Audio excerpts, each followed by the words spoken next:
Bonjour et bienvenue dans la petite vidéo capsule d'aujourd'hui, c'est Eric. Et dans la vidéo d'aujourd'hui, nous allons parler de la classe form. La classe form qui permet de créer une fenêtre ou une page. Vous l'appelez comme vous le voulez. Certains préfèrent l'appeler des pages, certains préfèrent l'appeler des applications. Enfin, des fenêtres, excusez-moi, des fenêtres. Donc, quand vous êtes dans une application mobile, vous avez tendance à passer de fenêtre en fenêtre, de page en page.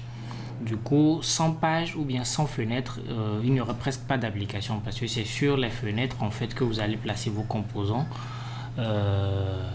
qui serviront à interagir avec le truc là, l'utilisateur.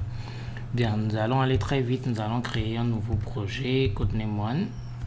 Moi, j'utilise NetBeans. Vous pouvez utiliser Eclipse ou bien IntelliJ IDEA, peu importe. Donc là, je vais le nommer Form Test. C'était déjà fait. Form Test, thème native, je vais pas le changer. Template Hello World. Ok, nous allons générer le projet.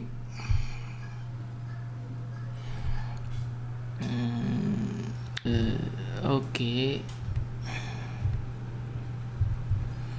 Nous allons ouvrir le fichier Java et je vais supprimer tout le contenu de la méthode start parce que nous allons tout écrire à partir de zéro. La méthode start qui constitue le point d'entrée de notre application. Vous pouvez en savoir plus en allant voir le tutoriel que j'ai publié, le tutoriel Hello World que j'ai publié sur Codename One, qui se trouve sur le site codenameonetuto.com. Voilà, donc nous allons créer une fenêtre via la classe form. Comment ça se fait? Ça se fait très simplement en instanciant la classe form. Form f est égal à new form. New form, voilà, c'est tout.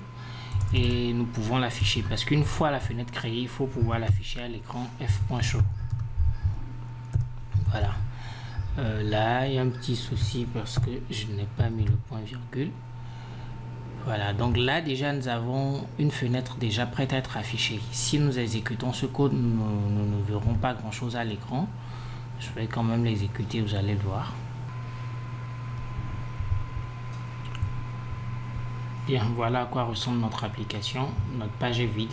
En fait, ce qu'il faut comprendre, c'est que la classe form est composée principalement, je dis principalement, de deux parties.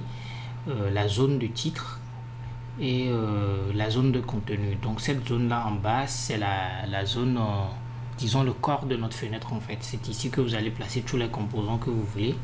Et en haut ici, c'est la zone de titre. Sur la zone de titre, nous pouvons avoir le titre bien entendu de l'application ou de la page. Nous pouvons aussi avoir des menus qui serviront à effectuer des actions bien déterminées. Voilà. Bien, donc là nous allons évoluer. Bon, la classe form a plusieurs constructeurs. Je vais vous montrer à quoi ça ressemble. Il y a 4 constructeurs. Le premier constructeur qui est vide, qui ne contient rien. Le deuxième constructeur qui contient un layout ou bien gestionnaire de positionnement en français. Je reviendrai sur ce que c'est qu'un layout dans les 2 prochaines vidéos, les vidéos qui vont suivre celle-ci. Nous avons le troisième constructeur qui prend le titre de la fenêtre et le quatrième constructeur qui prend à la fois le titre et le layout de la fenêtre. Donc nous allons essayer de faire les deux. Je vais mettre là un truc du genre salut Codename One tuto ou bien salut Codename One tout court. Et en deuxième paramètre, je vais ajouter un layout vertical. Comme je l'ai précisé tout à l'heure, je reviendrai sur les layouts dans une autre vidéo, dans 2 vidéos d'ailleurs. Donc là, je vais placer un layout vertical. Ça nous permettra en fait de disposer les composants sur la page de manière verticale, c'est-à-dire les uns sous les autres en fait. Donc la fenêtre est créée avec un titre et une affichage. Bon, nous allons réexécuter ce code pour voir ce que ça donne. Voilà, ça nous donne ceci. Nous avons salut Codename One qui est placé au-dessus de notre fenêtre. Bien, essayons de retourner en fait au premier constructeur que j'ai utilisé, c'est-à-dire le constructeur qui ne contient rien en paramètres. Il est quand même possible d'attribuer le titre et le layout sans passer forcément par le constructeur de forme, c'est-à-dire nous pouvons faire appel à la méthode nommée setTitle qui permet d'attribuer un titre à notre fenêtre et la méthode setLayout qui permet d'attribuer un layout à la fenêtre. nous allons toujours répéter notre layout vertical. Voilà, et quand nous allons exécuter ce code, nous allons obtenir le même résultat que le précédent.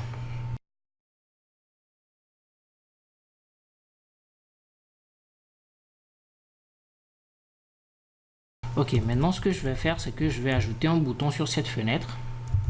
On va le faire comme ça, que je vais le nommer B tout simplement. Néo button, clique-moi. Quelque chose comme ça. Je vais importer la classe button qui me permet de créer un bouton.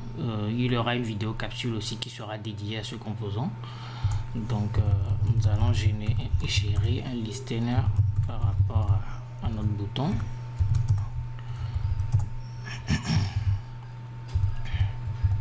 Je reviendrai sur l'action qu'effectuera le bouton tout à l'heure, mais pour l'instant, une fois que le bouton a été créé, il va falloir l'ajouter à la fenêtre en fait que nous voulons de créer à notre fenêtre principale. Donc nous pouvons utiliser trois fonctions pour le faire. Donc f.addComponent, c'est assez explicite comme nom quand même. AddComponent qui prend en paramètre la variable b. On va réexécuter le code. Voilà, donc nous avons notre fenêtre, le titre de notre fenêtre et puis le bouton clique-moi. Donc nous allons cliquer dessus et il n'y aura pas d'action parce que nous n'avons rien prévu à ce niveau. Bon, juste pour pouvoir vous illustrer le rôle du layout que j'ai placé ici, vu que je reviendrai dessus dans une autre vidéo, je vais essayer d'ajouter un autre composant, disons un label qui nous permet d'afficher à la fois du texte et de l'image, mais là nous n'allons afficher que du texte. Je vais mettre bonjour. Et pour l'ajouter à la fenêtre, nous pouvons faire comme nous avons fait précédemment, à savoir faire appel à la méthode addComponent de la classe form. L.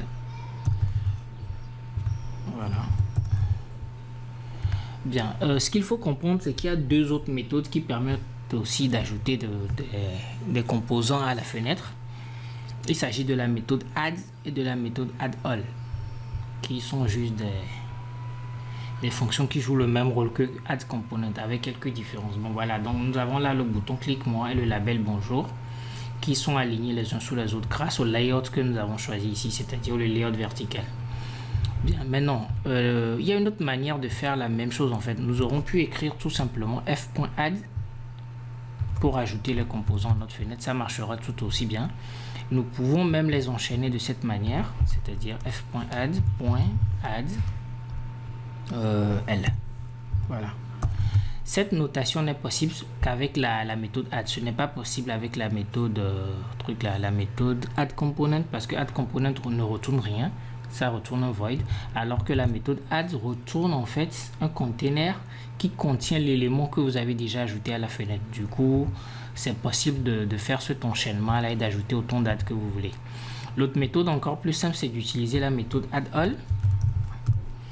Nous pouvons nommer comme ceci, addAll, qui permet d'ajouter en fait autant de composants que vous voulez en même temps d'un seul coup en les séparant juste par des virgules. Nous allons exécuter les codes et nous allons obtenir le même résultat.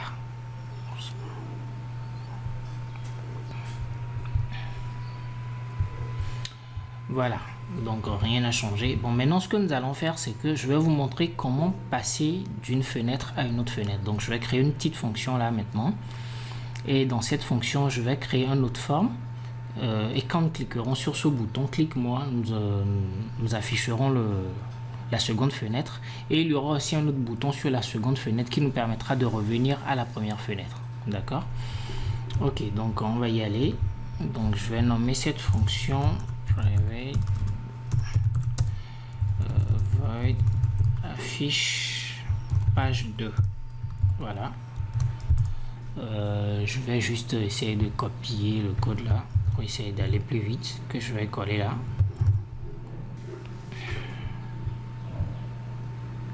Donc je vais nommer cette variable f2.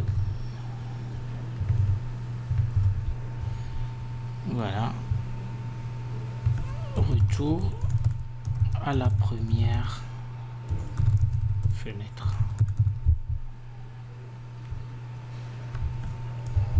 Tu es sur la deuxième fenêtre. Voilà, donc Et le codename 1, bon, je vais le nommer fenêtre 2, tout simplement. Donc, une fois qu'on aura cliqué sur le bouton clic moi, nous devons afficher ceci, la seconde fenêtre qui est créée et affichée à l'intérieur de la fonction affiche page 2. Donc, c'est très simple, nous allons appeler juste affiche page 2 ici. Et une fois que nous serons sur affiche page 2 et que nous avons envie de réafficher forme 1, nous avons juste besoin de faire f.show ici au niveau du bouton de la fonction affiche page 2. Mais étant donné que cette variable, plutôt la variable f est une variable locale, je vais supprimer de là et le déclarer en tant que variable d'instance. De notre classe. Du coup ici je pourrais faire f.show. Nous allons exécuter tout ça pour voir ce que ça donne.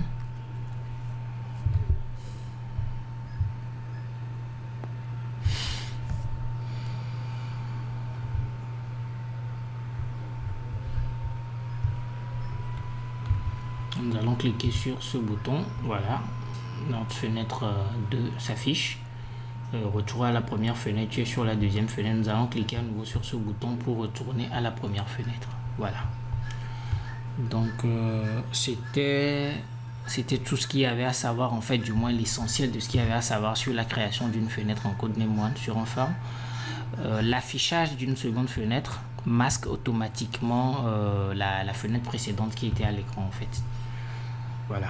Donc la classe form contient d'autres méthodes, bien entendu. Il vous suffit juste de jeter un coup d'œil à la documentation ou bien au truc là ici, et puis vous allez pouvoir jouer en fait avec les autres méthodes de la classe form. Sinon là je vous ai montré l'essentiel de ce qu'il y avait à savoir sur la classe form, à savoir créer une fenêtre, y attribuer un titre, y ajouter un layout, y ajouter des contenus et l'afficher à l'écran. Et en plus pouvoir passer d'une fenêtre à une autre fenêtre. Bien, c'est tout pour la petite vidéo d'aujourd'hui. Je vous invite en fait à aller sur le site pour voir l'équivalent de ce code là en Kotlin, c'est-à-dire je vais publier un article sur le blog du site. Vous retrouverez en fait le code qui est ici là-bas sur le site, en plus de la version Kotlin de ce même code, pour ceux qui préfèrent coder en Kotlin. C'est toujours pas évident de faire deux vidéos dans les deux langages. Du coup, je ferai mes vidéos en Java et puis sur le site, je publierai aussi l'équivalent du code Java en Kotlin pour ceux qui préfèrent utiliser ce langage. Voilà, donc c'est tout pour aujourd'hui. Merci de m'avoir suivi. Je vous reviens dans la prochaine vidéo pour parler des layouts. Merci, ciao, à bientôt.